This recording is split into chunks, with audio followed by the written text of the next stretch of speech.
Hi, it's Gwen, the Mindful Guide. I'm so glad you're here.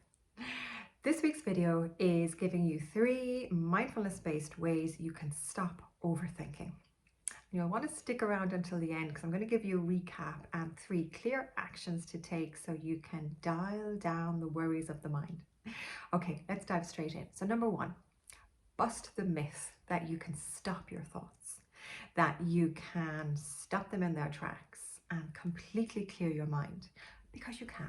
And why can't you do this? Because your mind is wired to have thoughts. The reason is it is wired to keep you safe from harm, to protect you from saber-toothed tigers, and to help you survive and thrive. So no matter what we do, your mind is going to continue to make thought. So that's the first thing, is know that you can't stop your mind from thinking, but what you can do is quieten the thoughts of the mind. So that leads me to step number 2, how to quieten the mind. So what you need to do is think of a waterfall and picture yourself standing behind the waterfall in this tropical rainforest, and you're in a cave watching the water falling in front of you as it flows down into the lagoon below.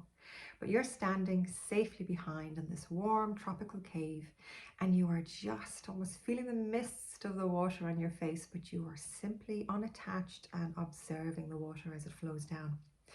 And this is like observing the thoughts in your mind. So if you can become detached from those thoughts, know that they are just thoughts, they're just water flowing.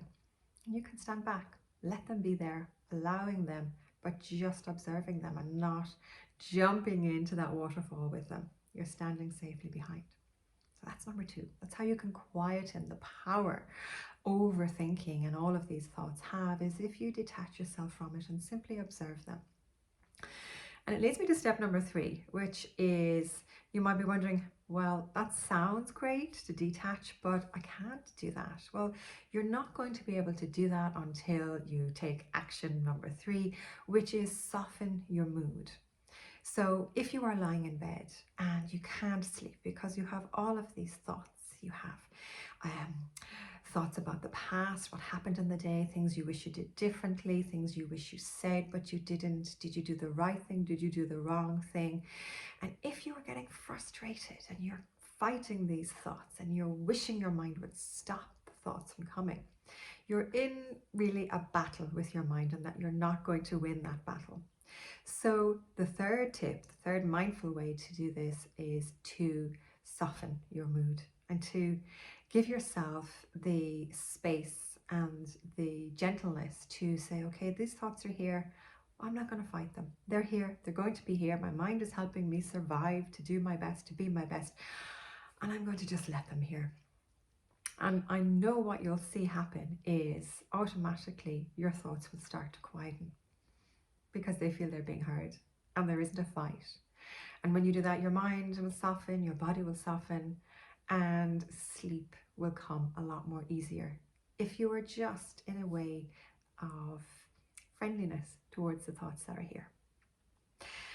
So they are the 3 steps to quietening the mind, to stop the overthinking from taking control. And here's the recap I promised you at the start. 3 mindful actions you can take now to stop overthinking and hopefully get some sleep. Number 1, know you can't stop your thoughts, but you can befriend them. They're going to be here anyway. If you have a mind, your thoughts will wander and wander. So number 1, know you can't stop them, but you can quieten them and find a place for them to rest. Number 2, step into your cave behind the waterfall, allowing your thoughts to be here and starting to observe them. And then the 4th one is soften your mood, so you can stop giving yourself a hard time. You can relax into what's here, and you'll very quickly see things quieten down. I hope that's helpful. 3 key tips to stopping overthinking, and I look forward to seeing you again next time.